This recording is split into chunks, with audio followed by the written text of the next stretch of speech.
Menurut Pak Renaud, startup the ability to disrupt the market. Okay, good point. Ikor Nurul Shiva, startup environment-nya sangat fast pace dan disruptif. Yap.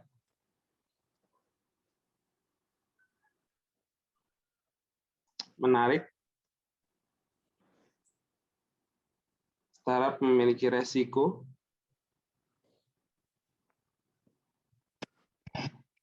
Oh, udah mulai banyak nih. Ini nanti ada 60 ya nih. Banyak banget. Ayo. Kalau kita kasih berapa menit lagi nih, Bang? Mungkin 30 detik. 30 detik. Ayo, kita brainstorm singkat. Kalau di startup juga budayanya gitu ya, Bang? Dikasih waktu singkat untuk menuliskan apa yang ada di kepala. Iya. Memang lebih kolaboratif, lebih cepat ya, lebih enggak, ya saya bisa bilang lebih nggak bullshit ya istilahnya. kadang ada perusahaan itu yang ya jargon aja gitu. Tapi secara umum di startup biasanya lebih grounded dan lebih execution oriented ya. Oke. Kita hitung mundur dari 10, 9, 8, 7, 6, 5, 4, 3, 2, 1. Wah, jadi masih banyak nih, Bang. Oke. Oke, coba ya kita dari atas ya. Nanti dari atas kita ambil mungkin beberapa pemikiran secara acak aja ya. Saya ambil secara acak. Kita ambil mungkin dari ini nih, create it nih. Dari Nikita dulu. Nikita menyampaikan startup memiliki growth yang cepat dan fokus pada tech atau inovasi. Baiknya dapat mendisrupsi. Wah, luar biasa. Sekilas saya lihat ini ya, banyak yang sudah cukup mengerti ya, cukup ini dari Glota Education, Kamal. Startup adalah sebuah entitas bisnis inovatif untuk menyelesaikan kebutuhan pasar yang hadir dengan risiko tinggi, high growth, and hard to copy. Secara umum cukup menggambarkan ya. Hagata, mana tadi? Oke, ini aja. Barangkas, ini masih. Barangkas Margareta Natasha menyampaikan startup merupakan adaptif bisnis yang terbuka atas perubahan zaman, teknologi, dan sebagainya. Kemudian ada crew.id dari Reno, startup mengincar growth yang lebih daripada non-startup, biasanya 50-100 kali. Jadi kalau growth-nya nggak 50 kali, bukan startup ya. Ada lagi Rio Chandra dari Fit. Menurut saya startup memiliki peluang untuk tumbuh berdampak lebih luas walaupun memiliki sumber daya yang terbatas. Menarik sekali ya, sumber dayanya terbatas, limited, tapi memiliki peluang tumbuh yang luar biasa. Kalau saya lihat secara umum sudah cukup mengerti ya, jadi saya anggap teman-teman sudah kebayang ya bedanya antara startup dan non-startup. Balik lagi ke slide saya, Nay.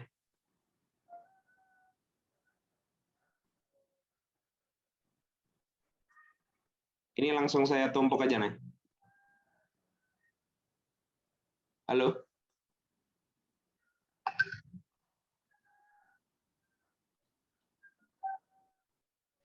Halo, bisa yang lihat slide saya? Bisa, Mas. Bisa, Bang. Ini grup yang menurut saya luar biasa, cukup advance ya. Mudah-mudahan ini indikasi yang bagus.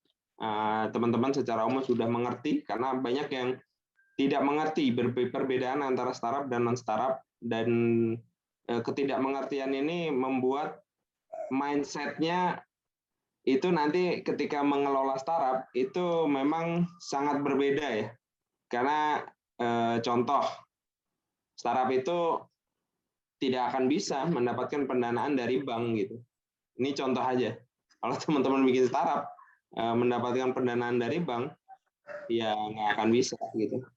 Terus manajemen startup juga nggak bisa ala standar biasa gitu loh, seperti organisasi biasanya yang mungkin santai dan sebagainya.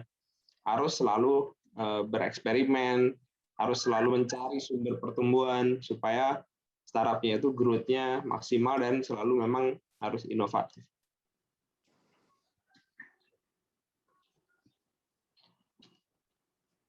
Nah, kalau saya amati ya, tadi ya beberapa teman-teman menyampaikan bahwa startup itu tadi menyelesaikan masalah, betul? Jadi memang startup itu biasanya mereka menyelesaikan masalah yang sangat besar, dan juga biasanya startup itu dynamic ya. Jadi dynamic itu grafiknya gini-gini.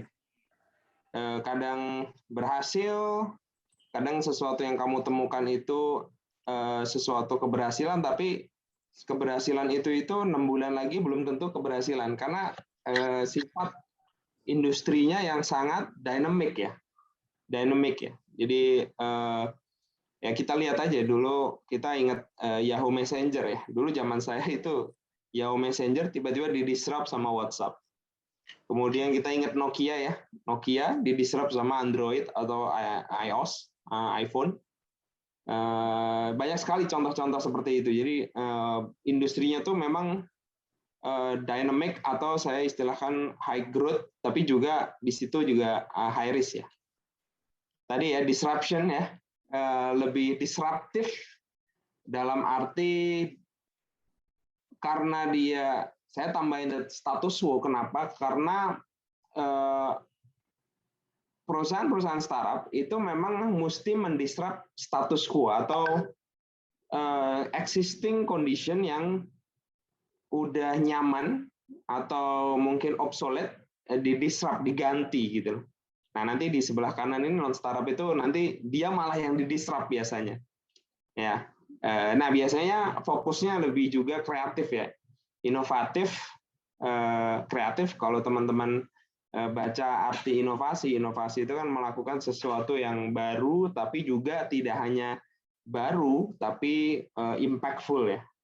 Impactful. Jadi fokus ke cara-cara baru yang memberikan impact, itu inovasi.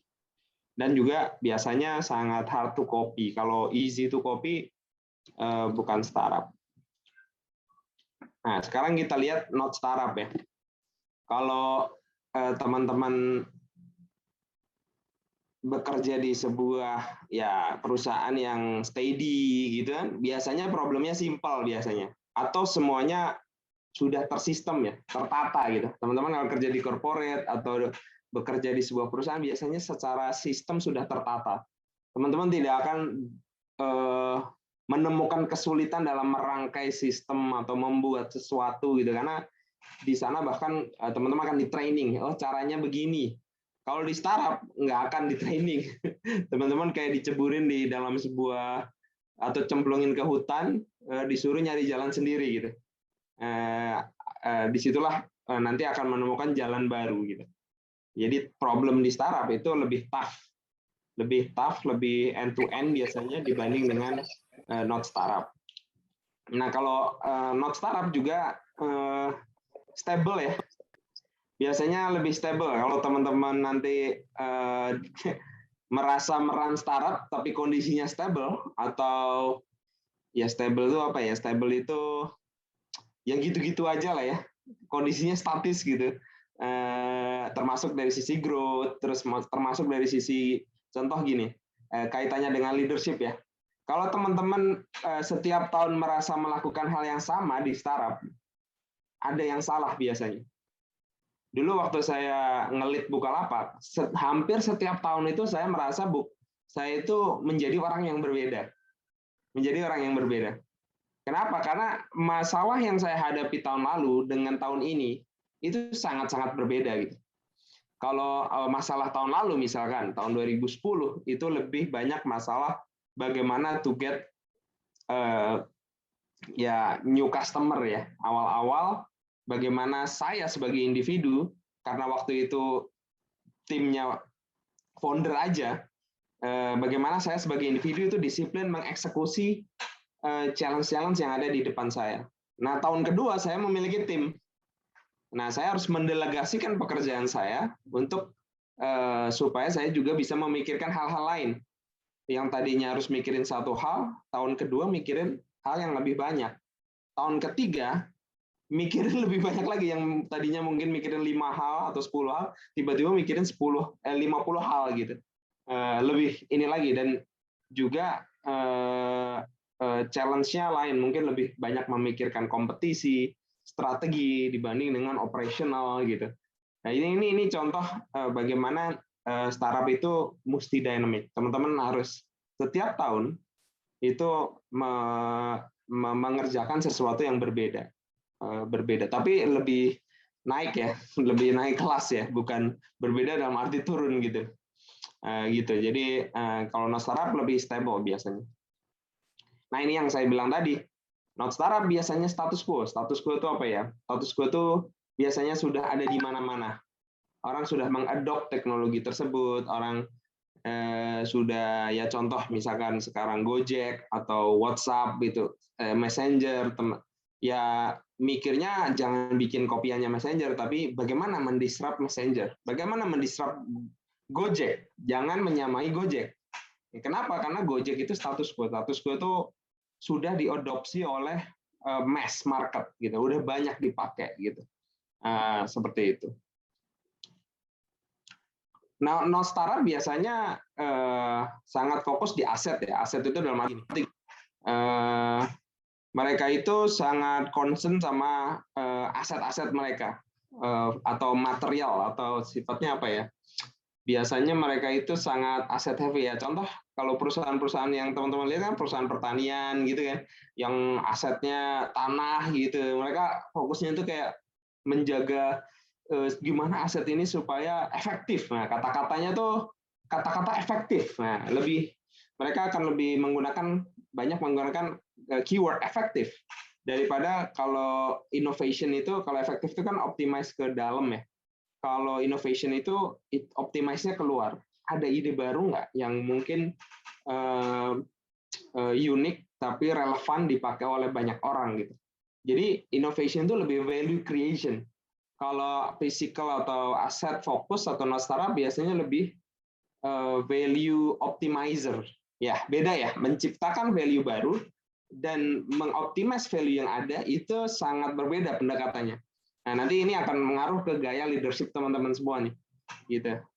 Biasanya yang not startup ini physical. Makanya di dunia startup itu jarang banget kita dengar startup memiliki aset. Misalkan saya sering ditanya nih, Mas Zaki punya uang banyak, Bukalapak kenapa nggak beli gedung gitu lah.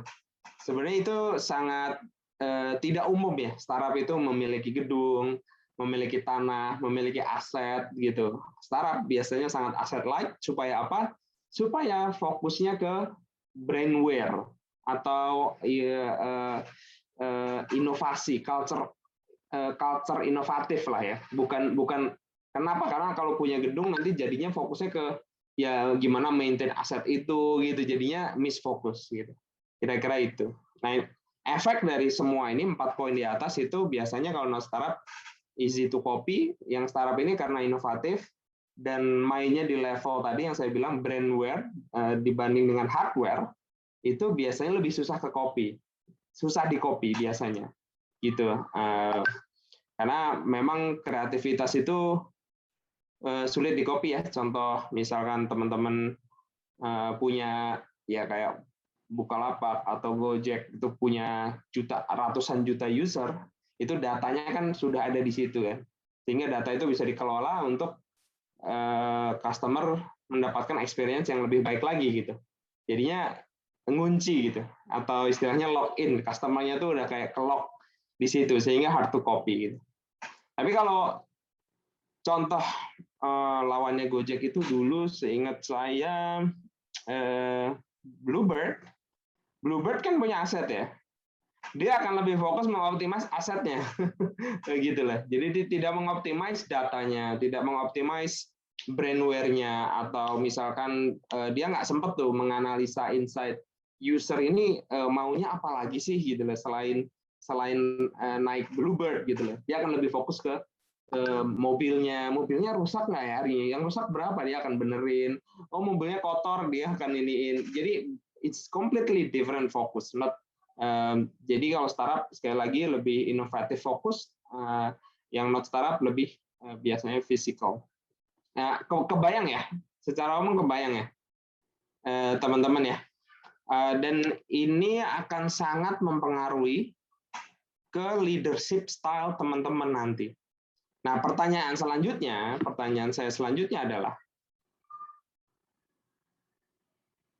menurut teman-teman, gaya leadership seperti apa yang cocok untuk dunia startup?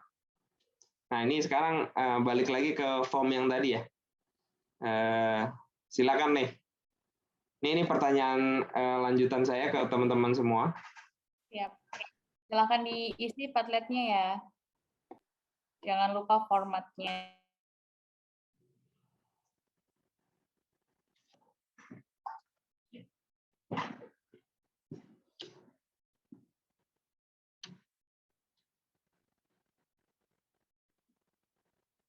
Ini saya sampai jam berapa, Nay? Penyampaian materinya? Sampai 10.50, Bang. Oke, 20 menit lagi ya. Mudah-mudahan cukup ya.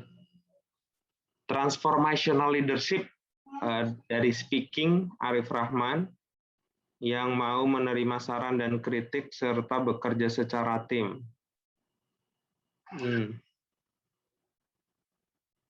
Menarik.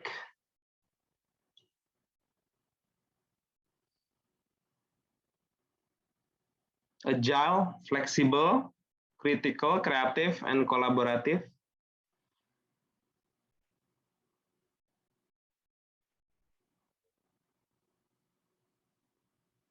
Adaptif, ya.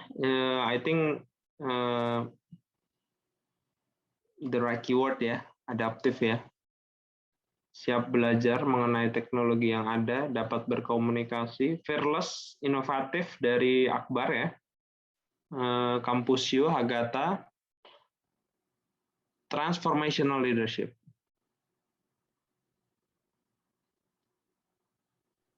Dari Dennis Bright, ya.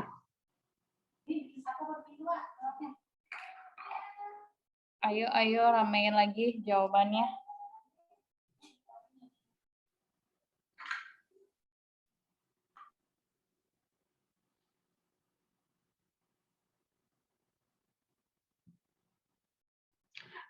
Mungkin biar seru sambil saya tunjuk untuk ngomong gimana nih? Boleh Bang. Ya, ini mungkin dari Glota Education, Dani coba bisa nggak ngomong sampein pandangannya ini? Ya, silakan. Menarik nih. Halo. Halo, silakan Dani. Growth mindset ini maksudnya apa? Jadi pemikirannya itu lebih terbuka gitu, jadi nggak menerima apa yang salah, apa yang benar. Jadi kita dipikir misalnya ada permasalahan ini, apa yang bisa dilakukan lebih baik kayak gitu sih. Oke. Interesting. Thank you, Dani. Ya. Ntar, ada yang nyeleneh nggak, Nay? Coba dicari.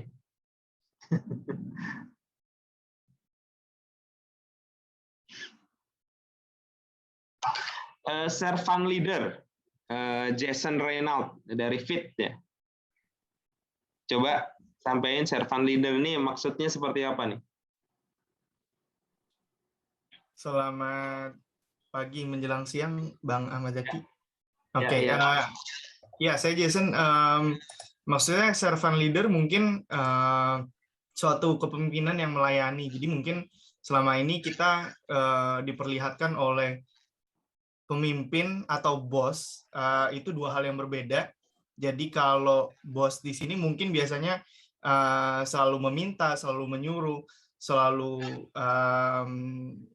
ibarat kata mungkin menggunakan telunjuk. Tapi kalau misalnya pemimpin atau servant leader, di sini kita memberikan contoh, kita menjadi role model, kita memberikan petunjuk bahwa oh gini loh caranya, oh kayak gini loh caranya. Jadi kita yang melayani, kita yang turun langsung ke bawah, kita yang gotong royong bareng-bareng untuk mengerjakan satu proyek bersama. Kurang lebih seperti itu sih Bang Ahmad Zaki kalau untuk pandangan saya terhadap suatu bentuk kepemimpinan gitu yang servant leader.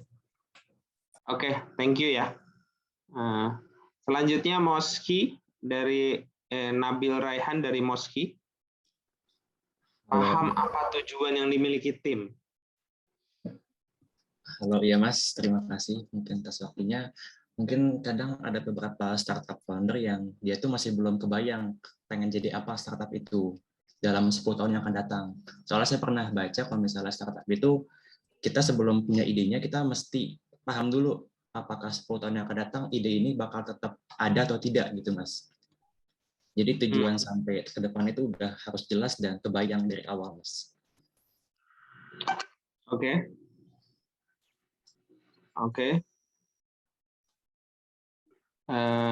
Cukup ya, karena waktunya saya tinggal 15 menit lagi.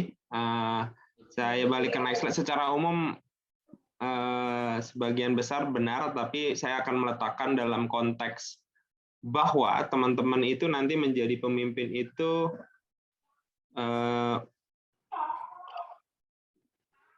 startup-nya itu biasanya kalau untuk awal itu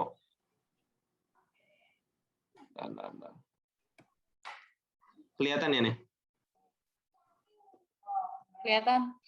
Ya, karena startup-nya itu kebanyakan masih sangat kecil. Teman-teman imagine, sekarang di masing-masing startup teman-teman kan timnya sedikit ya.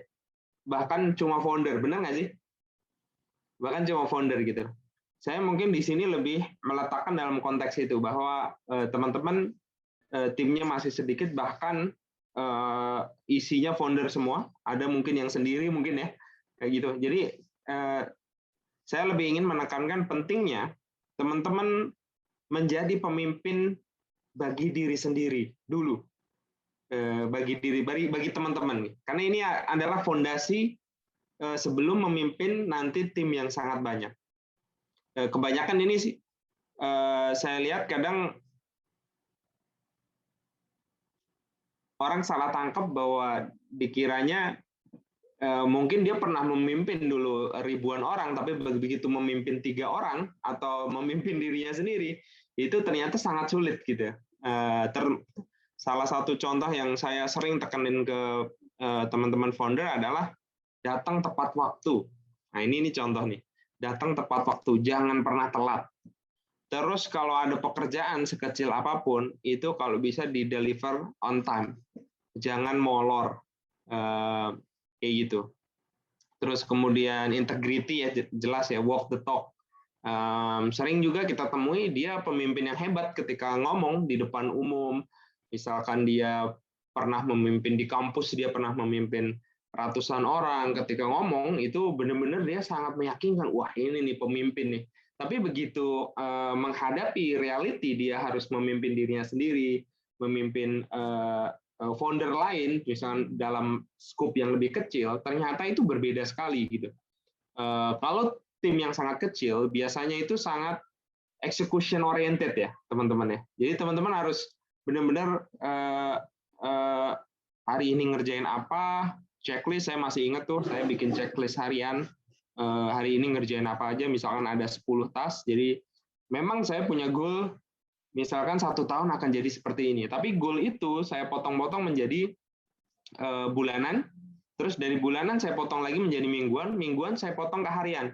Harian saya potong lagi menjadi misalkan ada 5 task list atau 10 gitu. Saya tiap hari ngebantai hal-hal kecil itu. Walaupun kelihatan kecil, tapi kalau dikumpulin itu ternyata menjadi sesuatu yang impactful. Nah ini nanti sangat relate ke teman-teman semua. Please potong pekerjaan-pekerjaan atau goal teman-teman menjadi goal harian. Itu sangat sangat penting, dan dari goal harian itu pastiin eksekusinya apa aja. Hari ini aku ngapain, kamu ngapain, tim founder yang lain ngapain, sehingga dari improvement 1% setiap hari dilakukan selama 1 tahun itu ternyata impact-nya itu bisa 30 sekian kali lipat ya. Kalau teman-teman do the math ya, 1,01 pangkat 365 itu hasilnya 37 ya kalau nggak salah. Dibanding dengan minus 1% atau steady itu 0, kalau steady 0, kalau minus 1%, 0,99 di pangkat 365 hari, itu hasilnya, minusnya jauh banget gitu. Nah ini yang mungkin lebih saya tekankan bahwa teman-teman harus menjadi leader bagi diri sendiri sebelum menjadi lead bagi orang lain. Karena kadang fokusnya ke orang lain dulu nih, gitu. Karena begitu ini nanti berhasil menjadi diri sendiri, ternyata cukup mudah untuk menarik. Contoh gini, saya masih ingat pekerjaan selanjutnya ketika teman-teman berhasil mendapatkan product market fit nanti adalah teman-teman harus merekrut orang terbaik, ya kan? Nah, ternyata untuk merekrut orang terbaik ini biasanya sangat tidak mudah ya, sangat tidak mudah. Saya pernah pasang lowongan pekerjaan di Kompas itu atau di misalkan Jobstreet, JobsDB dan kawan-kawan itu nggak banyak yang apply. Pengalaman ya, coba aja karena ya contoh ini Mosfee atau Treasure pasang di Kompas itu nggak ada yang tahu perusahaan namanya Treasure, nggak ada yang tahu perusahaan namanya Mosfee gitu. Dulu sama, nggak ada yang tahu Bukalapak, sehingga nggak ada yang mau apply gitu. Ini perusahaan nggak terkenal soalnya. Akhirnya yang kita lakukan adalah, udahlah kita ngajakin teman-teman kita aja lah. Nah teman-teman kita itu ternyata ngecek track record kita gitu. Yaitu kedisiplinan, integrity kita, ini orang walk the talk nggak sih, ini orang bisa gue percaya nggak sih gitu. Dan itu sangat membantu. Alhamdulillah banget teman-teman saya yang bagus-bagus kualitasnya itu percaya sama saya dan founder saya, karena kita sudah membuktikan dan kita juga orangnya punya integrity, orangnya nggak pernah ngomong kosong ya, gitu. Mereka percaya gitu. Padahal gajinya nggak seberapa waktu itu karena sangat early ya, tapi mereka believe, dan hari ini ketika Bukalapak IPO mereka dapat keuntungan yang luar biasa karena mereka mendapat ESOP ya. Biasanya kalau awal-awal itu kita kasih saham walaupun sedikit gitu. Mereka lah orang-orang yang percaya, biasanya mereka melihat hal-hal ini, self leadership kalian gitu. Nah kemudian aspek yang kedua adalah juga dari self leadership adalah tahu diri teman-teman itu orang kayak apa. Nah ini mungkin di kampus pasti diajarin ya. Pasti biasanya di training-training BEM atau di kampus itu suka diajarin teman-teman harus tahu nih. Yang paling jelas adalah tahu tujuan hidup atau goal atau visi kalian. Dan goal ini nggak boleh goal yang sifatnya istilahnya materi gitu ya. Nanti saya akan, kan kalau di Instagram saya harus punya penghasilan 100 juta gitu. Nah, itu pendek, terlalu pendek. Untuk kalian menurut saya itu pasti dapat lah. Sebelum 25 pasti saya yakin dapat gitu lah. Tapi harus memikirkan goal atau visi yang sangat menurut kalian pantas diperjuangkan sampai mati mungkin. Kalian benar-benar worth untuk memperjuangkan itu seumur hidup kalian gitu. Dan itu biasanya bigger than yourself. Kalian pasti nggak memikirkan untuk diri kalian, pasti untuk orang lain, karena kalian akan selesai dengan diri kalian lah. Ya dari in term of prosperity, wealth, pasti kalian juga akan ini. Tapi lebih di luar itu. Your goal apa? Karena kalau nanti ini berbeda dengan startup-nya ini, saya yakin pasti break up tuh, startup-nya nggak jalan. Nah ini basic sekali sih. Jadi teman-teman harus meng-align-kan goal startup kalian dengan goal visi yang lebih besar. Kalau ini nggak nyambung, saran saya mending di refine, di pivot atau istilahnya di pivot, jadi ganti idenya. supaya nyambung dengan goal vision-nya itu. Nah, salah satu alasan saya membuat Bukalapak juga saya itu dari kecil membayangkan memang saya dari kecil ingin jadi engineer ya. Nah, dan saya bayangkan engineer itu mirip kayak mungkin Pak Habibie gitu ya, bikin pesawat atau bikin mesin gitu ya.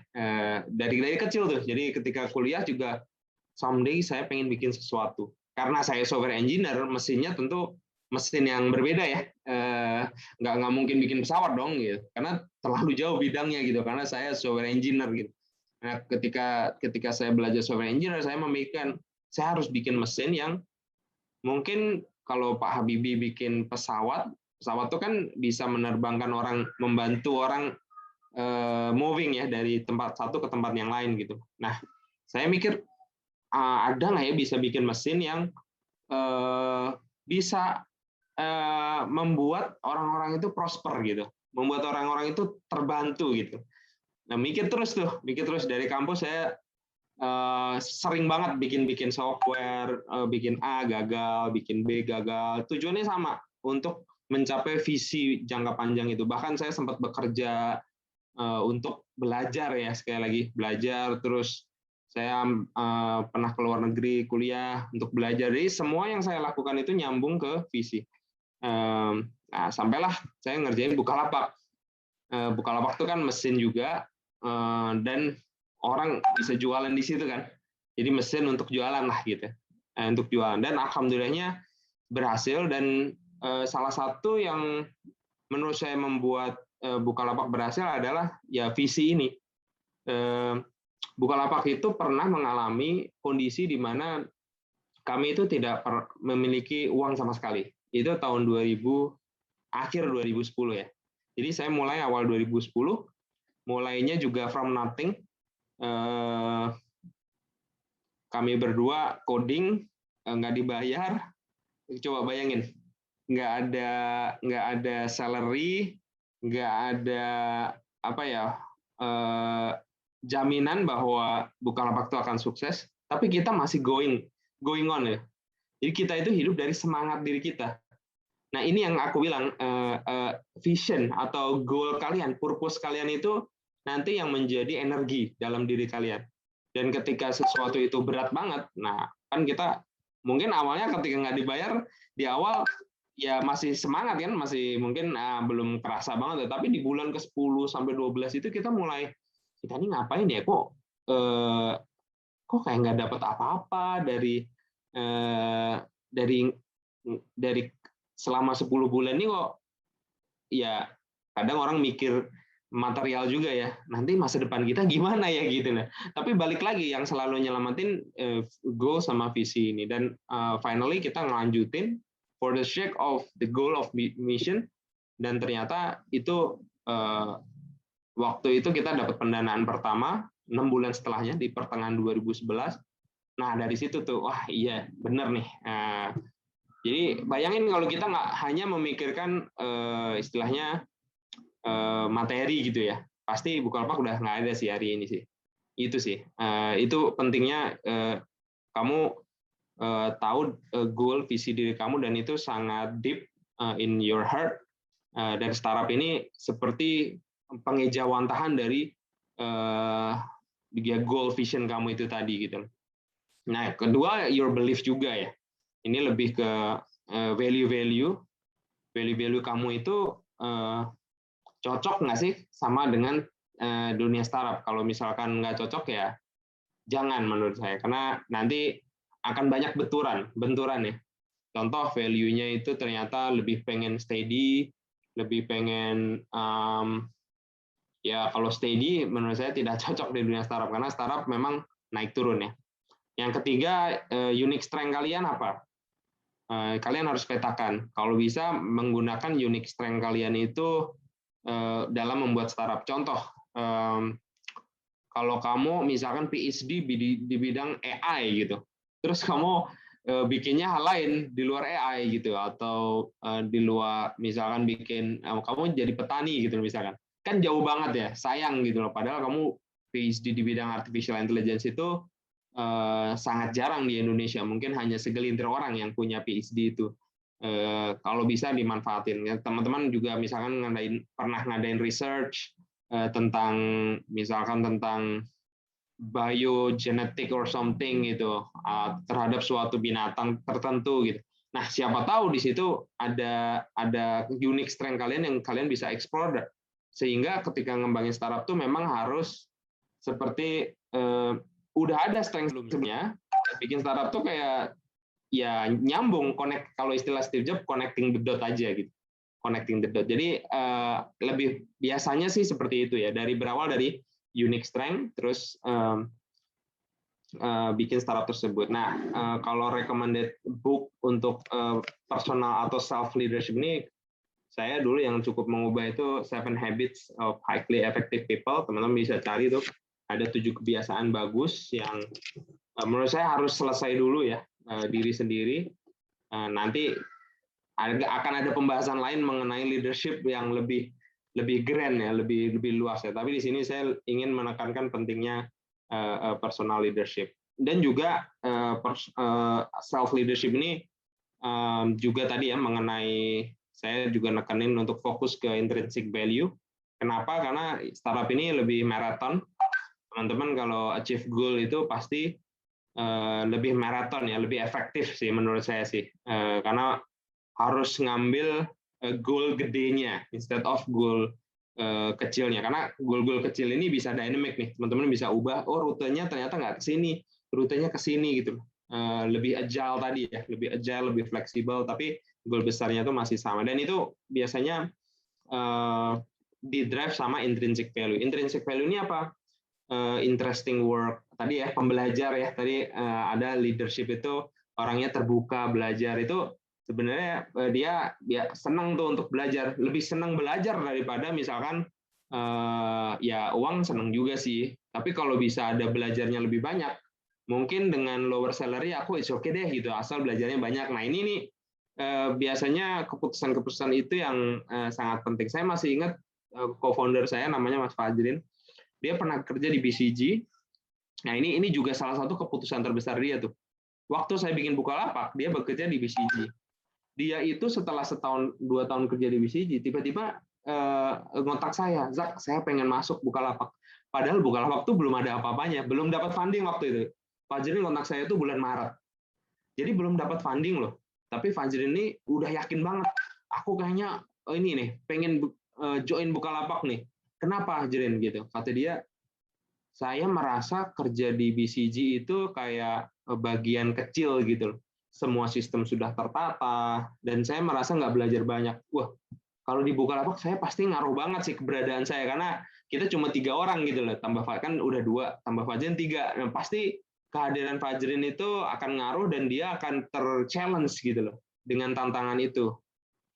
Aku waktu itu belum ngerti pandangan itu sih. Ternyata apa yang dipikirkan Fajrin itu benar sekali, dan hari ini dia jadi direktur Telkom, dan dia juga salah satu pemegang saham Bukalapak terbesar kedua per individu ya setelah saya, ya karena dia fokus ke tadi work yang dia interesting, yang menurut dia learning, jadi fokus ke learningnya daripada high payingnya gitu. Di Bukalapak tuh dia gajinya sepertiganya di BCG, tapi di convert ke saham yang waktu itu nilainya hampir 0 mungkin ya, tapi ya dia lebih fokus ke ini, responsibility yang besar, lebih enak jadi direktur di perusahaan kecil daripada associate di perusahaan besar gitu.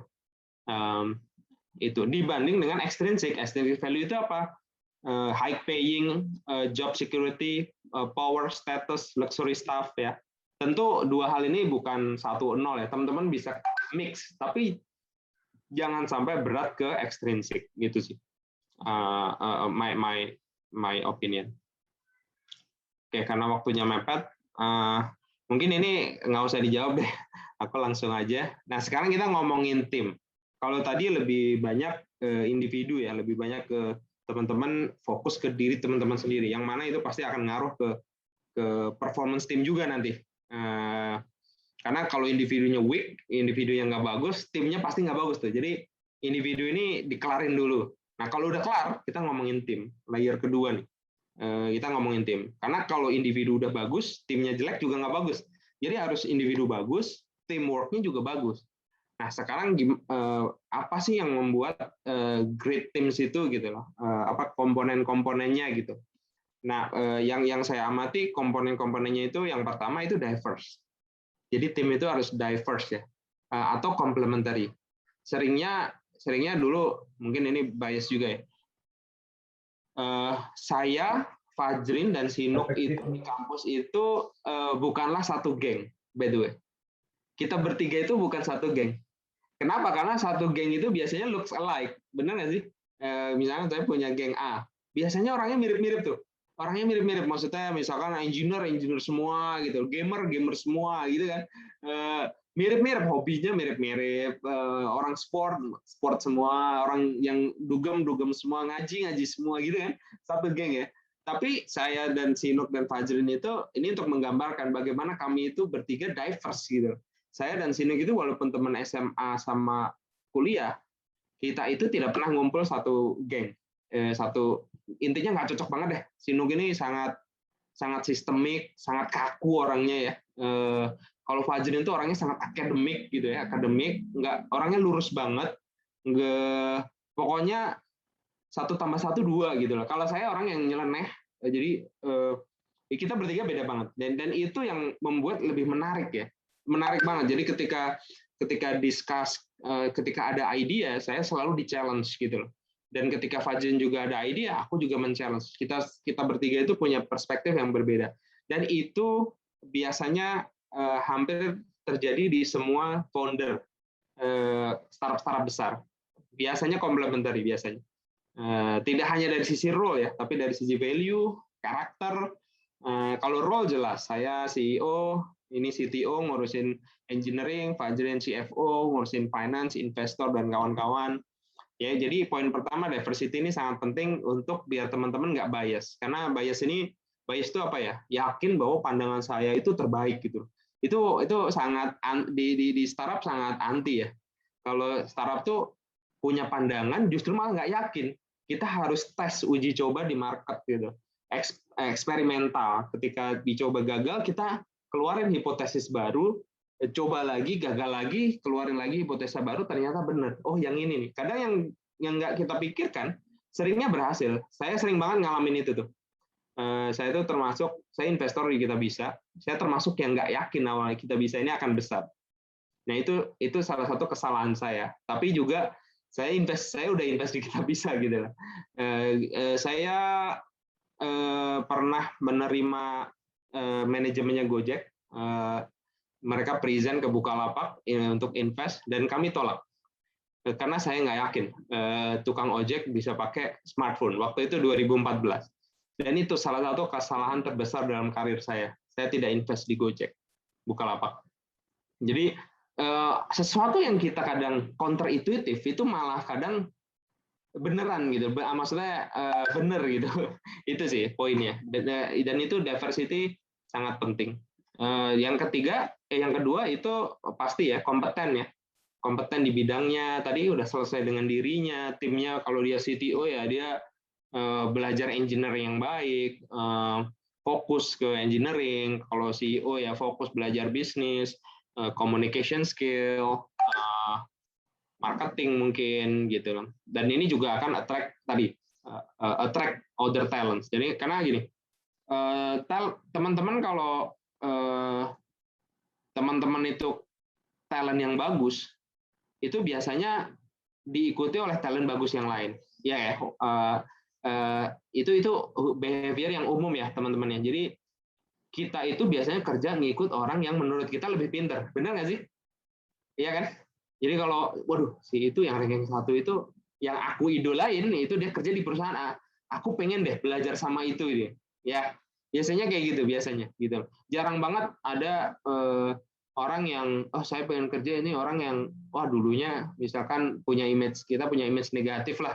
Jarang banget gitu. Jadi pastiin teman-teman itu ya kompeten, belajar terus, fokusnya belajar supaya orang lain juga look up dan ketarik sama teman-teman. Nanti kalau udah gede ya, ini penting nih.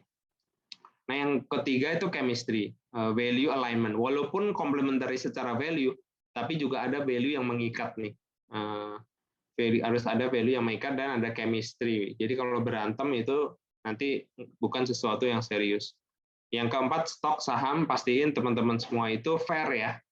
Stock option di sini saya lebih nekanin pembagian sahamnya itu fair, karena ini akan menimbulkan masalah biasanya kalau nggak fair. Misalkan ada founder yang kerja keras banget, kerjanya lebih banting tulang deh daripada founder yang lain, tapi dia cuma 10%, yang nggak banting tulang 90% gitu.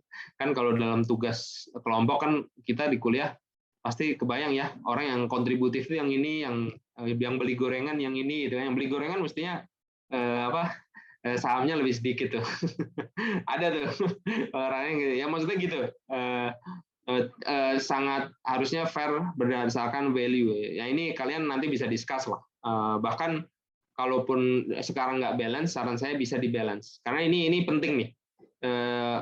Balik kasus, saya beberapa kali invest di perusahaan, saya merubah struktur founders-nya.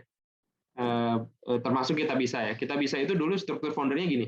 Investor 90%, founder 10%. Nah, ketika kami masuk, kami minta dibalik. Founder harus 90, karena dia yang berjibaku, yang gajinya kecil, dia yang ngambil semua resiko hidupnya, tapi kenapa dapat 10 gitu loh. Dan ternyata investornya Pak Reynald Kasali, by the way. Ya itu mau, Pak beliau itu ternyata dengan sangat terbuka, Pak Reynald itu mau, oh iya gitu ya, kita convert deh. Dan hari ini si Al-Fatih Timur CEO-nya itu sangat semangat ya, bekerja ya. Jadi efeknya ke situ tuh, semangat bekerja pagi siang malam. Kenapa? Karena dia punya 90% of the company gitu. Yang akhirnya dia kasih ke co-foundernya namanya saya lupa tuh, Fikra ya, dibagi 2 gitu. Jadi Fikranya juga semangat banget ketika dapat saham gitu. Jadi stok ini sangat-sangat penting ya. Mungkin 2-3 ideal, saya lihat ada yang 4, bukan berarti nggak ideal. Poinnya adalah tadi ya, perspektif ya, punya perspektif yang berbeda-beda, itu secara umum lebih ideal ya, punya perspektif ya. Dan yang lebih penting tadi, karena startup itu masih kecil, biasanya founders itu the real workers ya, maksudnya real itu dia eksekutor lah, dia eksekutor. Misalkan ada customer kecewa, jangan nyuruh orang lain. Kalau ada customer yang kecewa itu foundernya ngadepin menurut saya. Kenapa? Karena kita akan dapat real insight gitu dari customer. Karena kalau nyuruh anak buahnya di waktu early stage, kemungkinan anak buahnya ini nggak akan nyampein ke kamu. Dan kamu harus tahu rule dalam sebuah perusahaan itu, anak buah itu selalu berkata yang baik-baik ke bosnya. Benar ya? Itu nggak bagus banget itu. Itu sering saya lihat anak buah saya itu dulu ngomongnya yang baik-baik aja gitu loh. Ternyata pas saya hadapin customer jelek semua nih. Jadi memang founders itu harus yang ngadepin langsung masalah gitu. Yang benar-benar di bawah ya. Ini terutama untuk early stage. Again ya, kalau udah unicorn mah ya pasti delegasinya udah bagus ya. Tapi kalian perlu nyebur ke kolam, perlu nyentuh ke tanah supaya kalian kotor, ngelihat ada masalah apa, supaya kalian juga bisa benerin, ngerasain, dan nanti juga menyeleksi talent juga lebih bagus ya. Oh, nanti orang yang saya rekrut ini akan menghadapi kondisi seperti ini. Jadi pertanyaan-pertanyaan atau seleksinya itu harus sesuai dengan masalah yang ada gitu. Jadinya kayak gitu ya. Yang dulu waktu awal Bukalapak, kami 1 tahun itu bekerja terus, pokoknya bekerja deh, nggak pernah mimpin, Pak. Lebih banyak memimpin diri kami sendiri. Hari ini kami ngerjain apa, besok kami ngerjain apa, customer maunya apa, masalahnya apa, customer. Kita hampir tiap hari ketemu customer, kita ngundang customer ke kantor untuk kasih feedback nih, Bukalapak nih apa nih, gitu. Masukannya yang kurang apa, gitu. Lebih banyak kerja begitu. Dan Mas Nuk, CTO saya, founder saya juga kerjanya tiap hari coding. Ini ada bug, dia langsung kalau ada misalkan kita punya anak buah ya waktu itu yang kelihatan cuma berteori ini biasanya nggak sustain di kantor. Semua di kantor harus benar-benar fokus nyelesain masalah yang di depan mata kita. Dan memang execution oriented sih di awal sih. Bukan leader yang gimana ya, jangan dibayangin kayak Bung Karno leader kayak gitu, belum. Kalian mesti step by step gitu. Saya rasa udah jam 11, udah lewat 10 menit. Mudah-mudahan bermanfaat. Nanti silakan nih. Ada tanya jawab ya nanti. Oke, thank you Bang Zaki. Ini pertanyaan udah banyak, kayaknya masih berapi-api. Jadi kita langsung lanjut Q&A aja ya Bang.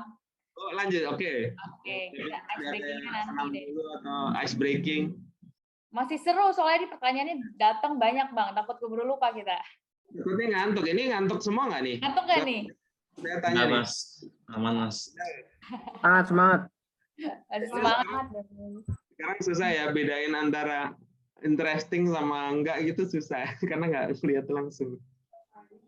Oke, kita lihat beberapa pertanyaan dulu ya Bang. Ini ada yang terkait aset dari Kru ID Reno dan juga kuliner. Nih, Kenapa? biar yang nanya itu ngomong. Langsung ngomong aja ya? Oke. Biar kelihatan mukanya. Biar langsung connect langsung dengan Mas Zaki. Silakan dari Kru ID, Reno. Selamat pagi, Kak Mas Zaki. Jadi kan tadi Ini yang mana ya? Bisa di-highlight nggak ya? Wait, bisa. Yang nanya. ya, ya, Nah, oke. ini ganteng nih. Aku mau nanya ini sih soal apa namanya? Kalau tadi kan katanya startup itu kan dia nggak apa ya, nggak nge-contain asetnya lah gitu, dia harusnya nge-spend cash-nya gitu. Tapi yang aku lihat tuh dari financial statement-nya si Google itu dia punya cash sebesar 135 billion gitu kan. Itu apakah semakin besar sebuah startup itu dia menjadi risk averse atau apa dia kehabisan inovasi atau kayak gimana? Ya Reno, tentu Google tidak bisa di-compare ya dengan startup yang early stage. Tapi walaupun Google sebesar itu, menurut saya Google cukup bisa memaintain startup culture-nya. Ya termasuk dari sisi aset tadi, dia nggak lantas invest di hard asset gitu. Kalau cash itu saya sebutnya liquid asset ya. Ya memang harus begitu Reno. Maksudnya kalau perusahaan kan Google itu kan profit banget. Biasanya kalau konglomerat itu kalau profit dia invest di properti kan, bener kan? Atau beli-beli bisnis yang hard asset gitu. Tapi Google enggak, dia malah udahlah kita keep. Mungkin itu akan dicadangkan jika Google ada opportunity inovasi. Misalkan Google kan juga bikin banyak perusahaan inovatif lainnya kan, misalkan kayak Waymo yang mobil autonomous vehicle itu, terus dia bikin robot juga. Jadi itu akan diinvest ulang ke perusahaan. Bahkan Google juga invest di Tokopedia, di Gojek gitu kan.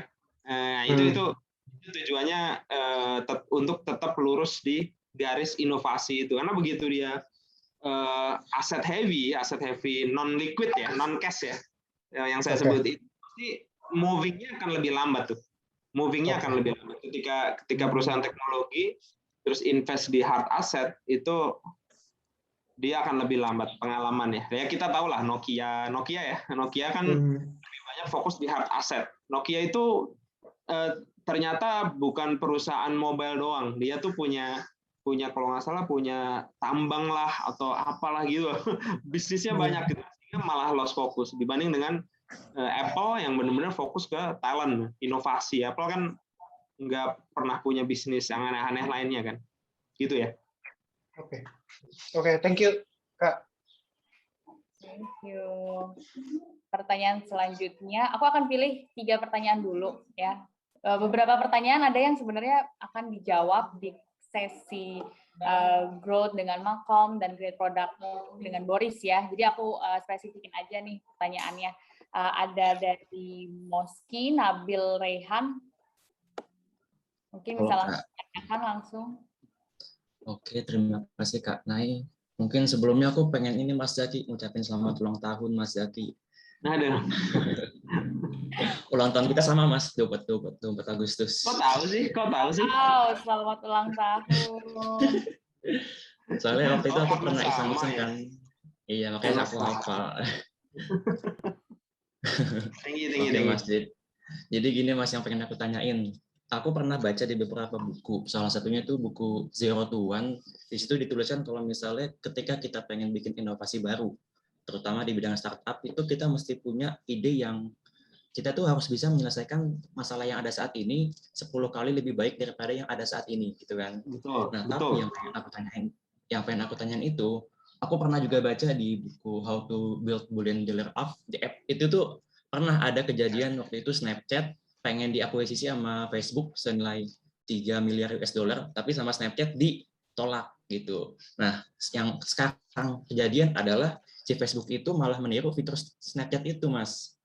Jadi pengen aku tanyain tuh gimana caranya supaya kita bisa tetap sustain walaupun pesaing kita dengan kekuatan yang lebih besar itu meniru apa yang kita buat, Mas, gitu, Mas.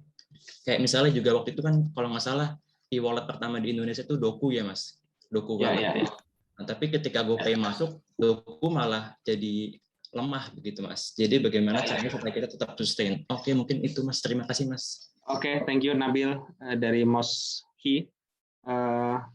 Nanti pasti akan diajarin, kan teman-teman kan ini baru materi pertama ya, Nay, ini. Iya ya. Iya benar. Jadi nanti kan ada dari Bain, itu kan pakar strategi, terus ada dari mungkin Endeavor, pasti akan, karena hari ini topiknya ini, tapi saya akan sedikit kasih clue. Ada di dunia bisnis itu ada namanya competitive advantage. Mungkin nanti bisa di Google tuh, namanya competitive advantage. Di competitive advantage ini ada teori-teorinya, Nabil. Salah satunya adalah economic of scale. Jadi kalau perusahaan makin besar, dia akan mendapatkan certain competitive advantage. Terus ada yang namanya niche strategy, ya, itu yang dikembangkan oleh Snap sebenarnya. Snap itu kan sebenarnya social media yang niche ya, milenial lah ya, gitu. Dia mengembangkan fitur-fiturnya itu yang mungkin yang bisa filter lebih banyak, itu yang akhirnya dicontek sama. Nah, pertanyaannya apakah Snap memiliki competitive advantage atau comparative advantage dibandingkan Facebook? Saya kurang tahu. Sekilas sih kayaknya Facebook kuat juga sih ya. Maksudnya Instagramnya tuh kuat banget gitu dibanding Snap-nya. Tapi kita kan nggak tahu di Amerika seperti apa. Kalau di Indonesia sih kelihatannya udah nggak ada yang pakai Snap ya. Tapi di Amerika siapa tahu si Snap ini anak-anak mudanya dipakai sama Snap, pakai Snap gitu loh. Sehingga Snap lebih kompetitif di situ tuh. Poinnya adalah sebuah bisnis harus memiliki competitive advantage gitu. Nah, ini juga reason kenapa. Jadi dulu itu kami kan bertempur dengan banyak e-commerce ya. Saya pernah bertempur dengan katakanlah ada Rakuten dulu udah tutup di Indonesia. Rakuten ini dari Jepang, duitnya banyak banget. Waktu Bukalapak masih kecil itu saya masih ingat tuh, duitnya banyak banget. Terus ada lagi eBay itu pernah masuk bareng Telkom, kurang gede apa coba, Telkom duitnya banyak. Matahari Mall itu konglomerat dari Indonesia. Semua ini punya duit nih. Lazada juga waktu itu duitnya banyak banget. Bukalapak tuh kecil gitu kan waktu itu. Tapi saya nyadar bahwa yang paling penting adalah ya customer gitu lah. Bagaimana strategi menghadapi customer. Karena kalau gede itu punya uang doang tuh nggak cukup sebenarnya. Jadi execution-nya harus bagus gitu. Nah, waktu itu kita fokus ke execution gitu. Fokus ke execution, fokus kayak kita ngembangin community, ngembangin sesuatu yang nggak bisa di-copy, Nabil. Sesuatu yang menjadi tadi yang saya bilang tadi, core strength kamu itu apa? Nah, core strength kita itu, kita itu foundernya kita itu dari dalam negeri. Kan kalau Rakuten tadi CEO-nya orang Jepang tuh. Kalau orang Jepang tuh nggak mungkin bisa belusukan ke Bandung, ke Solo, ke Makassar gitu, nggak mungkin bisa tuh. Nah, sedang yang kami explore adalah bagaimana manajemen Bukalapak ini mau turun ke bawah gitu, menghadapi seller-seller itu, dan itu lumayan efeknya, differentiator itu. Jadi dalam competitive advantage teori itu juga diajarkan bagaimana menjadi berbeda, Nabil. Jadi kalian dalam mengembangkan bisnis itu jangan sama plek-plekan dengan pemain yang udah ada. Itu nggak akan menarik. Saya sangat yakin. Nah, mungkin nanti teman-teman bisa di-refine lagi, dicek ulang. Kalau ada yang sama di market, tolong cari pembedanya. Apa yang membuat kalian tuh strength gitu. Nah, ini pembeda itu yang menurut saya juga sangat penting ya. Jadi strategi itu bisa economic of scale, gede cepat atau berbeda gitu. Kira-kira gitu. Nanti pasti dibahas khusus sih itu sih di bab strategi biasanya. Oke, terima kasih banyak Mas Zaki. Terima kasih Bang Zaki. Selanjutnya ini tentang goals nih dari Treasure Fatimah Fitri. Bagaimana cara menentukan goals yang realistis?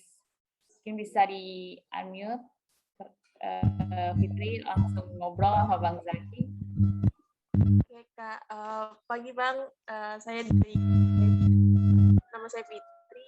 Jadi gini Bang, biasanya kan beberapa dari kita tuh suka gimana ya, naruh goals itu terlalu tinggi gitu, bahkan yang melebihi ekspektasi. Ada juga yang dari kita tuh suka naruh goals itu terlalu rendah. Gimana cara bikin si ini tepat sasaran gitu Bang?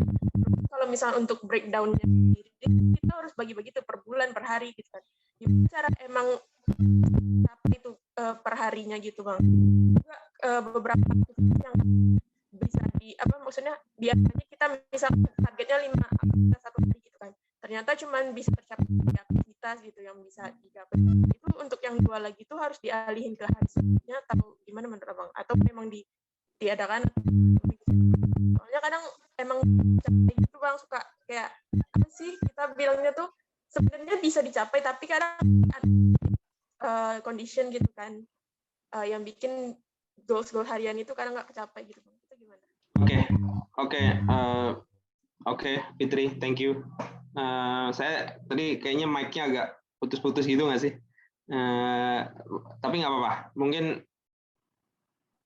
Mungkin pertanyaannya lebih ke bagaimana menentukan goal ya, yang realistis. Pernah diajarin ini nggak sih, SMART gitu dulu waktu di kampus saya diajarin tuh bikin goal tapi singkatannya SMART tuh. Spesifik. Ini saya tapi saya kita challenge Bang untuk tim mentoring untuk bikin SMART itu. Specific, measurable, achievable, realistic, timely. Nanti dicari aja. Tapi poinnya adalah ya harus realistis ya. Saya lebih senang kalian bikin goal yang realistis, yang sifatnya harian tapi konsisten, dilakukan. Ini di attack, besoknya di attack lagi, lebih konsisten. Walaupun misalkan dari 365 hari miss 50%, kalau kalian bisa ngetek 50%-nya itu sudah bagus banget menurutku. Itu growth-nya pasti akan bagus sih. Dulu pengalaman saya nggak semua bisa kita attack, Fitri. Jadi ibarat nembak itu, kamu nembak 365 hari, kena 180 ya udah bagus lah, gitu kan? Jadi yang nggak kena itu kadang ya udah susah aja tuh, nggak bisa dikerjain misalkan. Jadi memang kita kadang harus milih ya yang realistis. Saran saya begitu sih. Yang penting kalau dulu kita ngerjain ujian, yang gampang dulu apa yang susah dulu? Sorry, saya nanya nih. Kalau saya prefer yang gampang dulu sih Bang. Ya benar kan? Semua sepakat ya. Jadi ngerjain itu, jangan ngerjain yang susah dulu, men. Ngerjain yang gampang dulu. Jangan yang susah-susah. Ini sering saya temui ya. Saya tuh udah ketemu ribuan founder lah. Founder yang gagal itu seringnya dia mikirnya kompleks gitu. Dia ngerjain sesuatu yang susah gitu. Jadi poinnya itu sih. Cari sesuatu yang gampang yang bisa kalian attack gitu. Masih banyak ya Bang. Ya.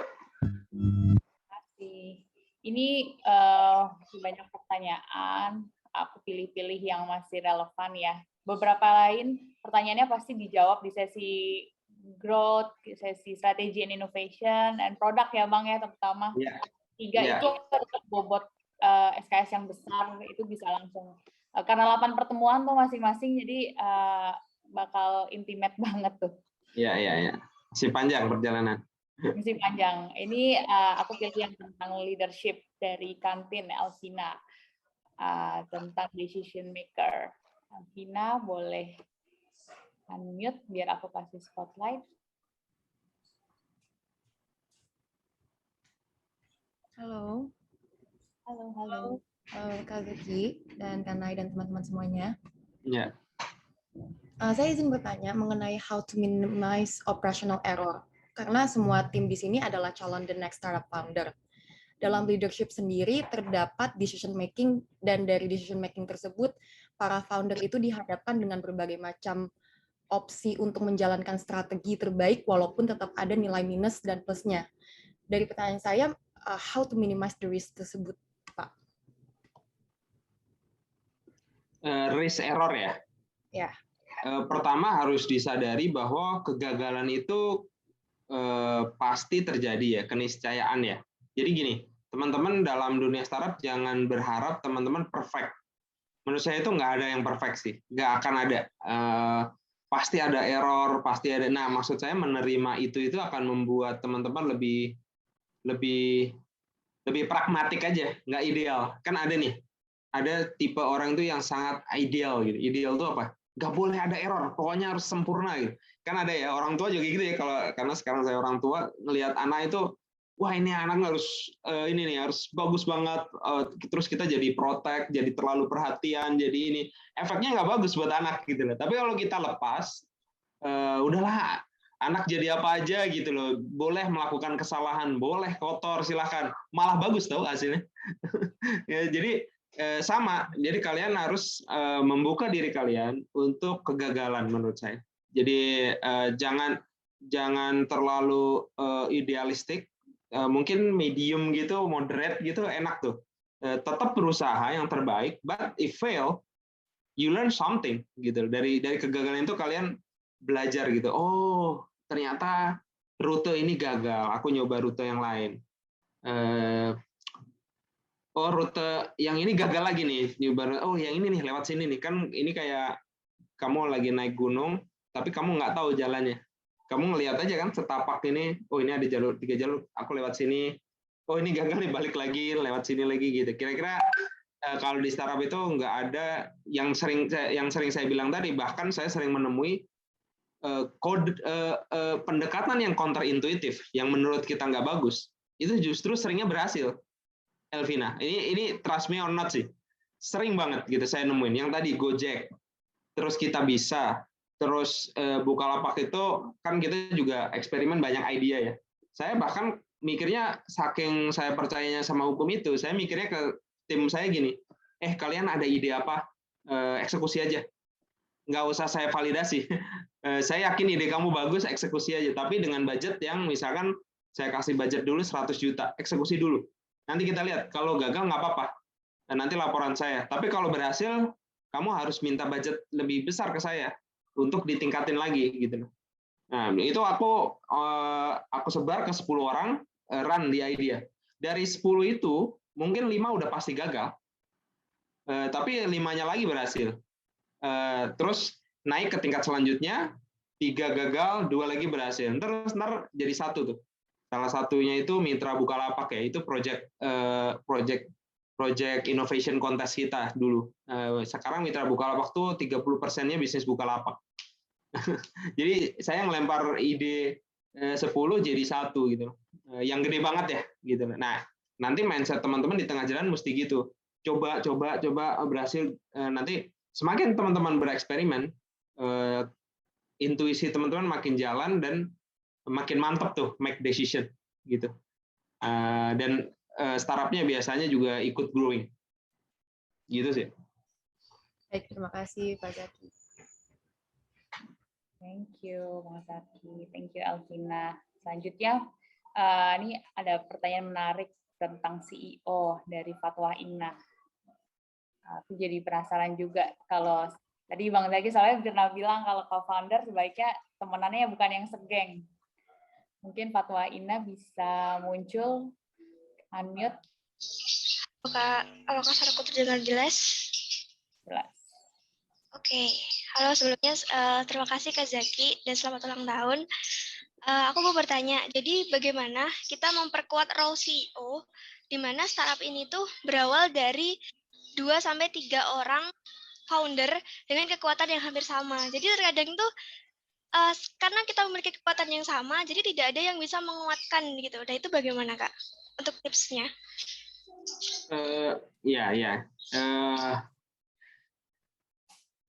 Gimana ya? Kalau saya Fajrin dan Sinuk itu juga sama kuat sih. Tapi kami itu kadang ya, at some point kalau bisa aklamasi. Tapi kalau enggak biasanya voting. Kami bertiga melakukan voting. Kalau berbeda ya. Dan itu kita treat equally ya, sesuai sahamnya. Kan kalau saya, ya maksudnya kalau Fajrin dan pernah ya suatu ketika beda pandangan dan saya say no, Fajrin Sinuk say yes. Akhirnya diambil keputusan lah yes. Gitu. Dan ternyata itu keputusan yang salah. Keputusan yang salah. Nggak apa-apa. Dan mereka jadi learning. Oh, dulu yang benar saya. Kadang pas voting juga saya misalkan yang diambil suaranya ternyata saya yang salah gitu. Nggak apa-apa. Jadi ada benar salah dan itu jadi seru aja sih. Kadang salah, kadang benar gitu-gitu. Yang penting make decision ya, Fatwa. Jangan tidak make decision. Jadi menurut saya make decision faster itu lebih penting daripada make decision right gitu ya. Karena make decision right itu nggak ada tuh yang selalu right gitu. Even presiden aja sering salah kan. Jadi I think nggak ada pemimpin yang selalu benar sih. Jadi memang harus. Tapi makin kamu dewasa, makin kamu sering ambil keputusan, itu nanti kamu makin benar menurut saya. Gitu sih. Oke, berarti misalkan di sini kita ada 2 founder dengan kekuatan yang sama, itu tidak apa-apa ya kita kayak gantian dalam mengambil keputusan demi keberlangsungan startup ini. Gini. Kalau mungkin saya ajarin basic governance PT ya. Kamu tahu PT ya, perseroan terbatas ya. Perseroan terbatas itu ada pemegang saham susunannya, terus ada direktur, benar kan? Nah, direktur utama itu biasanya memegang keputusan-keputusan yang sifatnya operasional tuh. Kamu ngerjain apa hari ini, terus minggu depan ngerjain apa, itu yang ngelit biasanya direktur utama atau CEO. Jadi CEO itu kapasitasnya ya operasional gitu. Tapi ketika ada keputusan strategik, contoh ada keputusan yang lebih tinggi, misalkan terkait startup kamu, kita membuat divisi baru. Nah, misalkan membuat bisnis baru itu kan keputusan strategis. Itu harus melibatkan pemegang saham. Nah, kamu di situ ada tuh misalkan Fatwa memiliki 30%, terus founder yang lain 30%. Nah, kalau udah kayak gitu, itu harus voting kan, bener kan? Nah, kayak gitu. Tapi kalau Fatwa memiliki 51, ya mungkin nggak perlu voting. Fatwa jadi diktator aja bisa itu. Tapi kalau pengen dengar temennya ya nggak apa-apa juga. Jadi poinnya susunan pemegang saham itu menggambarkan bagaimana kamu akan make decision sebenarnya. Kalau kamu 100% ya harus kamu. Tapi kalau saya lebih mending saya bagi rata, terus kita make decision bareng-bareng. Kenapa? Karena pemikiran kita belum tentu benar loh.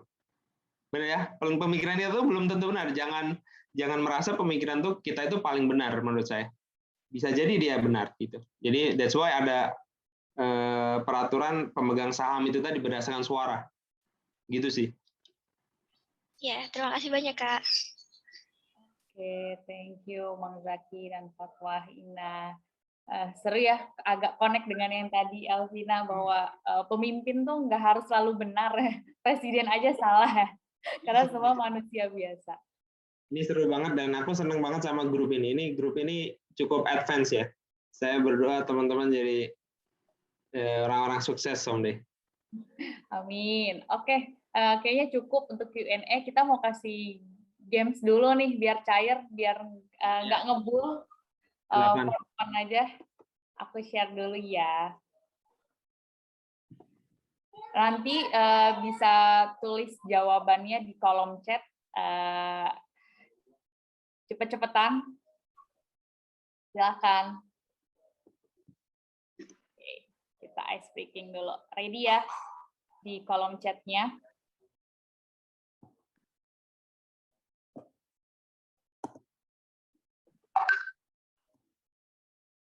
Perhatikan gambarnya baik-baik.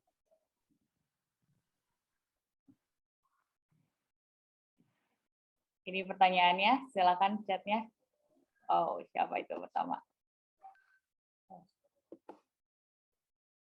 Ayo, yang lain. Abbey Road, London. Oke, ada Liverpool ya. Kita cek nanti. Lanjut pertanyaannya ya. Di Abbey Road, London. Selanjutnya, perhatikan gambar ini.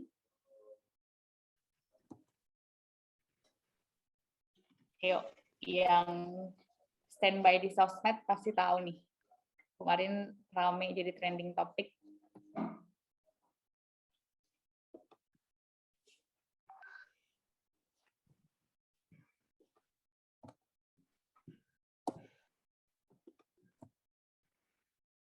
Ya, Raisa.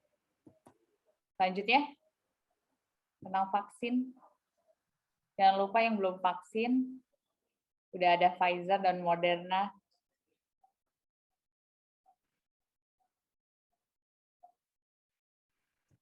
Pertanyaannya, ayo, yang baca berita.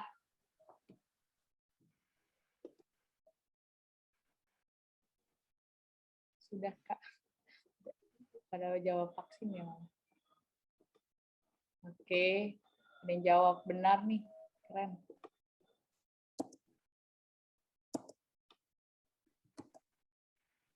Ya, namanya Karina Jo ya. Jadi ternyata di AstraZeneca tuh banyak orang-orang Indonesia. Yang mungkin vaksinnya justru di Indonesia banyak dihindari. Selanjutnya, ada yang familiar ini. Mungkin suatu saat mau ke sini dianterin Bang Zaki.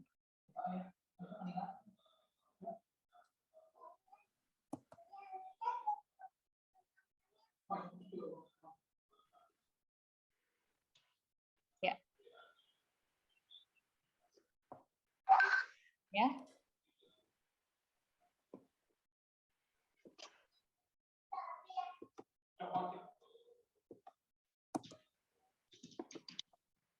Silicon Valley, ya kita aminkan bersama, semoga bisa segera ke sana atau saatnya bisa setara dengan lulusan Silicon Valley.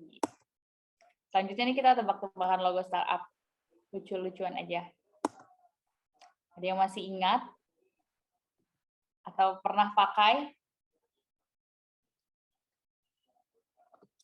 Kalau pernah pakai berarti kita seumuran. Friendster, ketahuan tua, sedih.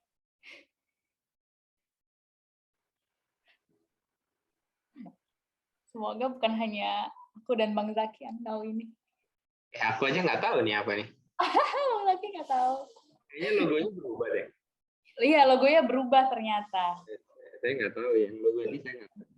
Ini tuh dulu Instagram tuh meniru ini sebenarnya katanya. Untuk ngepost location dan gambarnya. Ya, itu adalah software. Selanjutnya, ayo, yang melek financial, ada clue-nya. Aduh, ini ada main invest semua nih ya. Oh, ramai ternyata nih. Benih apa tuh? Benih sama bibit beda loh. Startup tuh benih. Ayo, ada benih juga, benih baik. Punya Andi. Oke, lanjut. Aplikasi investasi reksadana. Keren nih, udah banyak yang tahu. Semoga emang banyak punya reksadana ya, mengalokasikan tabungannya. Selanjutnya.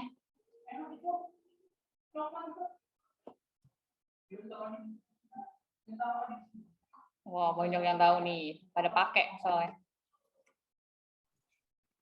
Kalau saya mungkin generasinya lain lagi ya, masih pakai kaset digulung. Oke, Jux, benar, banyak yang benar nih. Oke, kira-kira itu dari kita. Ada yang tahu WinM ya? Generasi. Enggak, ini ada yang ngetik WinM. Ini si Mafer Udaya ini. Iya. Apa? Masih pada kayak ngulik-ngulik Winem ya, lawannya Spotify, seru. Berarti ini pikirannya terbuka, udah nggak jadul konvensional ya. Banyak tahu sejarah-sejarah sebelum pakai Joox, pakai Spotify itu pakai kaset, pakai Winem. Warnet tuh masih ada nggak sih? Ada tapi buat nge-games kayaknya ada. Oh, masih ada ya warnet itu? Dulu Bang Zaki katanya suka ngulik-ngulik komputer di warnet ya? Iya ya, saya dulu kalau ngupload tugas sih pasti ke warnet ya, karena dulu jam 12 tuh warnet penuh tuh. Uploadnya ke situ. Per jam 4.000 itu ngumpulin uang dulu dari nyokap.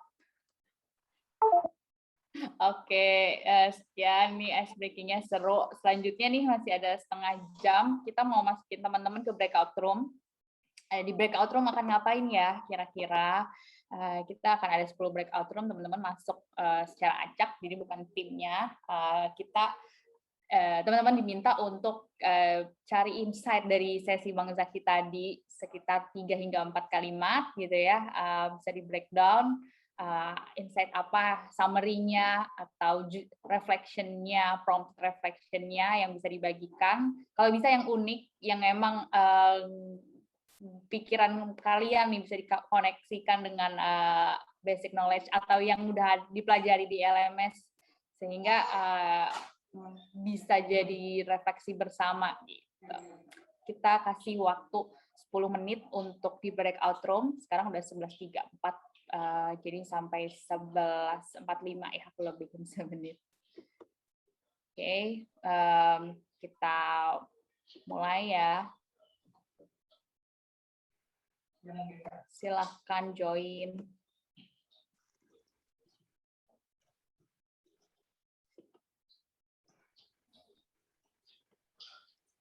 Yuk, silakan join ke breakout room sebelum balik ke main room, waktunya 10 menit. Oke, selamat kembali lagi ke main room. Gimana diskusinya? Sambil nunggu teman-teman, mungkin ada yang mau cerita. Diskusi singkat.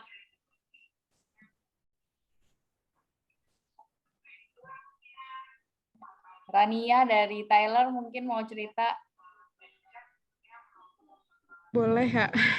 Iya, tadi aku sama 5 teman itu ada di room 5.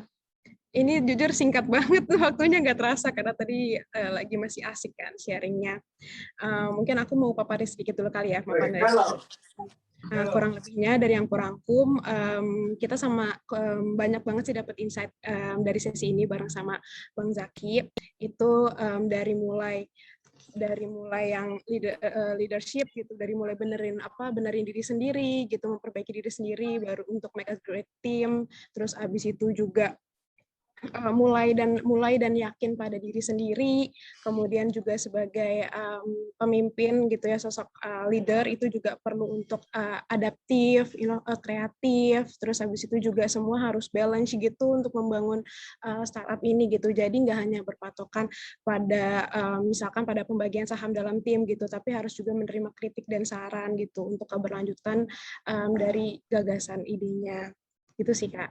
Kalau dari tim room 5.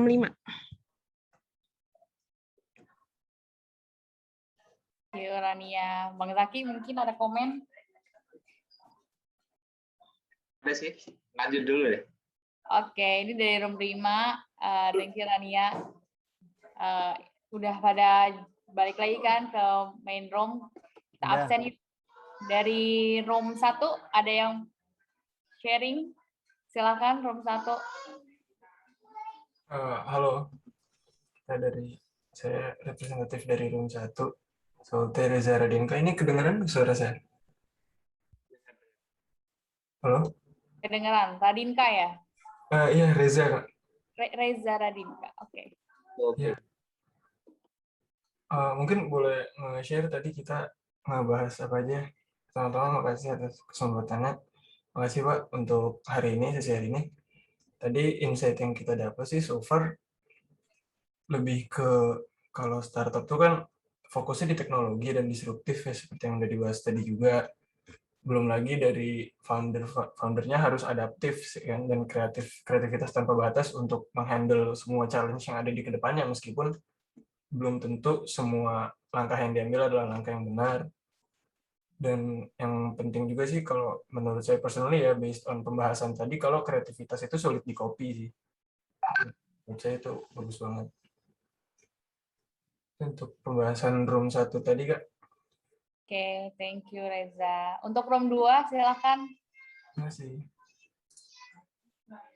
Oke, halo, jadi saya mau pilih yang dari room 2. Sebelumnya perkenalkan, aku Yoga dari tim Tosarpen. Jadi dari sharing insight tadi, ada beberapa insight yang kami dapatkan dari sesi live session kali ini. Jadi yang pertama, dalam menjadi seorang pemimpin itu dimulai dari internal dulu, dari bagaimana kita mengetahui kekuatan dan apa tujuan kita, dan kemudian kita memimpin diri kita sendiri, mulai dari hal-hal kecil, kemudian baru kita memimpin tim kita. Dan kemudian insight yang kita dapatkan lagi, kita itu dalam membangun startup itu kita harus selalu berkembang dan harus selalu berproses, terus mencoba terus, dan ya tidak masalah kalau misal nantinya kita itu gagal gitu. Dan kemudian di sini dari sharing session tadi ada salah satu teman kami itu yang mempunyai satu quote gitu. Jadi jadi dalam membangun startup itu kita itu tidak harus unik, tapi ya perlu ada pembedanya, karena unik itu belum tentu menarik, seperti itu. Mungkin itu insight dari room 2. Terima kasih. Wow, keren. Jempol. Selanjutnya kita acak nih ke room 10. Ayo room 10. Halo, selamat siang. Terima kasih Bang Zaki, Kak Nay. Selamat ulang tahun juga Bang Zaki. Izin menyampaikan dari room 10. Sebelumnya perkenalkan, saya Raffi dari startup civilart.id. Tadi di room 10 kami sudah membahas tentang bagaimana insight yang kita dapat. Itu ada 3 poin utama.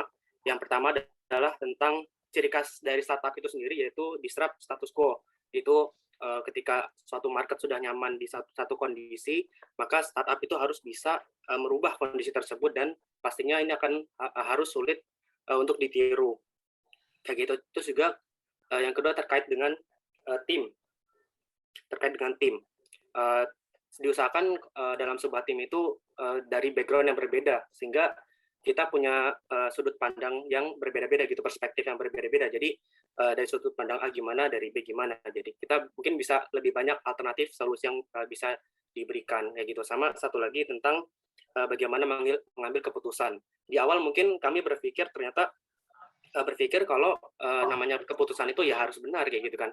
Dan ternyata ya namanya keputusan itu nggak selalu benar dan mungkin bisa selalu salah kayak gitu. Nah, makanya ketika kita sering lebih cepat mengambil keputusan, itu kita jadi lebih cepat tahu, oh ini ternyata benar, ini ternyata salah gitu. Jadi semakin banyak kita melakukan trial, melakukan keputusan itu, jawaban itu kita semakin banyak kita dapat jawaban gitu, seperti itu. Terima kasih mungkin dari room 10.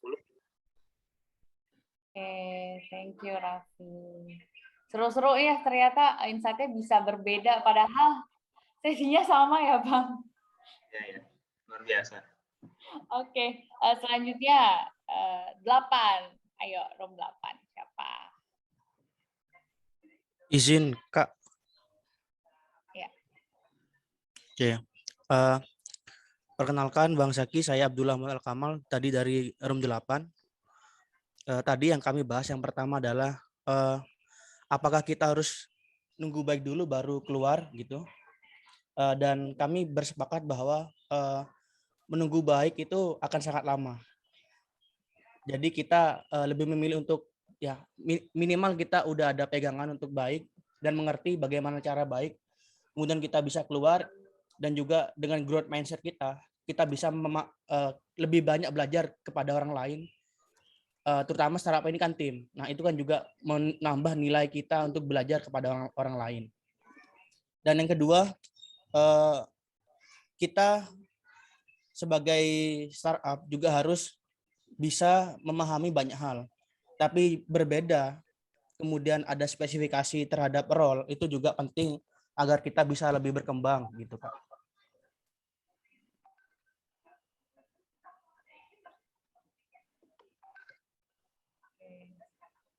Terima kasih Abdullah. Selanjutnya boleh dari grup 7. Karena waktunya sudah mendekati habis nih. Mungkin belum semua bisa. 7 ya, Kak? Ya. Grup 7, siapakah yang mau share insight-nya? Oke, mungkin boleh aku deh, Kak. Siapa tuh? Abil, Kak. Sebelumnya tadi aku dari room 7, ada Mas Hasbi, Mas Dwi, Mas Hanan, sama Mas Dani, dan Mas Rio. Jadi kita sepakat kalau misalnya apa yang Mas Zaki sampaikan itu benar-benar berdasarkan pengalaman Mas Zaki. Jadi kita bakal lebih dapat masuknya gitu, Mas. Ketimbang apa yang kita dapatkan di kuliah, itu yang pertama. Terus yang kedua, kita juga itu, Mas, sangat tertarik dengan poin itu, Mas. Kita nggak boleh takut salah. Kan kalau misalnya di kuliah itu kita terlalu takut dengan kesalahan ya. Jadi kita harus dimatangkan dari awal supaya pas ke depannya itu nggak ada yang salah. Nah, itu sebetulnya kayaknya kurang tepat. Justru bahkan bisa menghambat kreativitas kita gitu, Mas. Jadi kita harus lebih fokus terhadap kreativitas kita dan jangan takut salah. Itu yang kedua. Terus yang ketiga itu, Mas, tentang goals dan tim. Jadi sebelum kita menentukan goals tim kita harus menentukan goals diri kita sendiri. Jadi supaya apa yang kita lakukan nantinya itu bisa menularkan kepada teman-teman di tim kita. Mungkin begitu, Mas Zaki. Terima kasih Kak Nay dan Mas Zaki.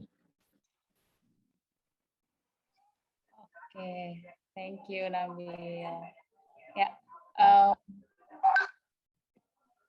yes, teman-teman peserta mungkin bisa di-unmute nih, mumpung Bang Zaki sama Nabil yang hari ini berulang tahun ada di spotlight. Kita ucapin happy birthday lagi yuk. Happy birthday. Happy birthday. Happy birthday. Happy birthday. Happy birthday, Bang. Happy birthday. Yo. Nabil sengaja nih diucapin. Dan kebetulan Mas sama-sama 24 kita. Sama 24, semoga kesuksesannya bisa menyamai, bahkan mungkin melebihi Bang Zaki, nggak apa-apa ya.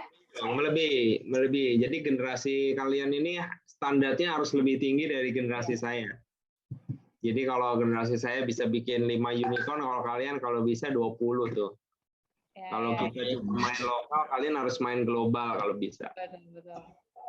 Atau kalau perlu kita ke Mars, Venus ya. Iya. Oke, thank you Bang Zaki dan Nabil. Ini udah mendekati closing, teman-teman.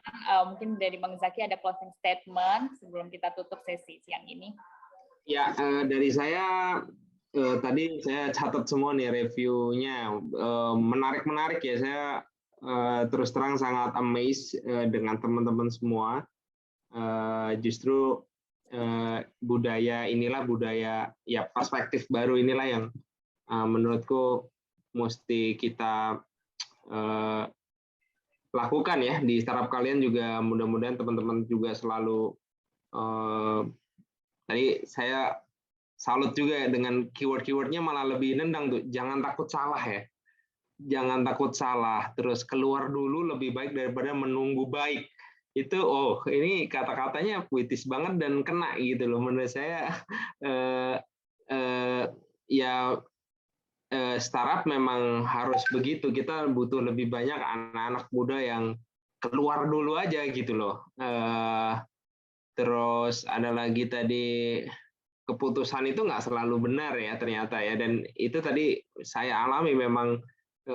Kegagalan itu membuat kita lebih sering tahu gitu loh, malahan daripada sering nggak taunya gitu, dan itu lebih nancep di kepala kita gitu loh.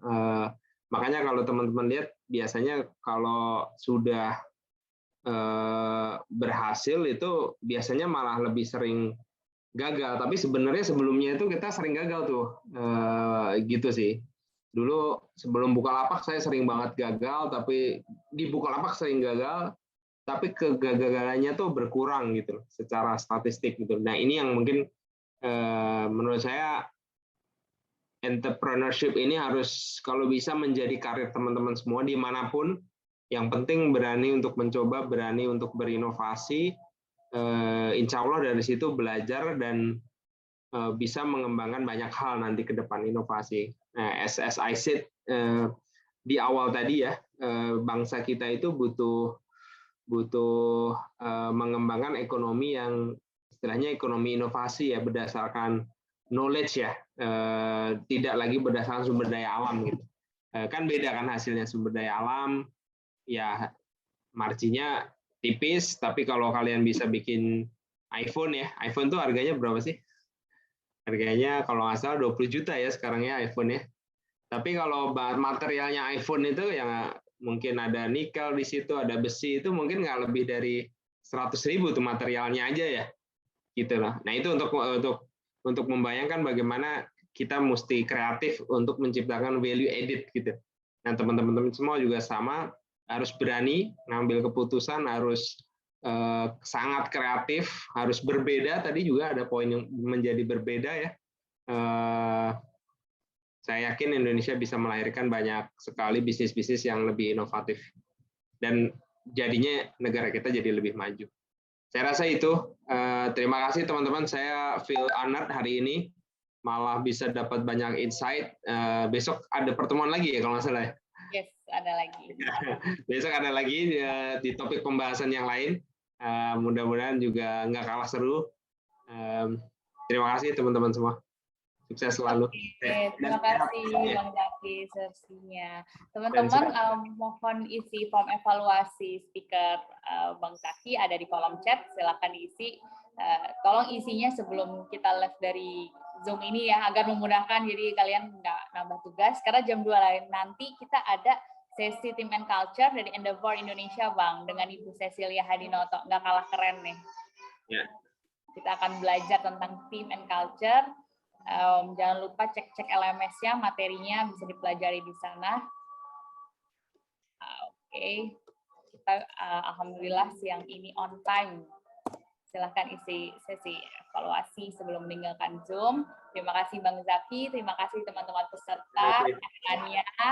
Semoga Bang Zaki dan Nabil bisa menikmati ulang tahun dengan perayaan kecil belajar ya. Ulang tahunnya belajar, ulang tahunnya berbagi. Oke, thank you semuanya. Thank you, Zaki.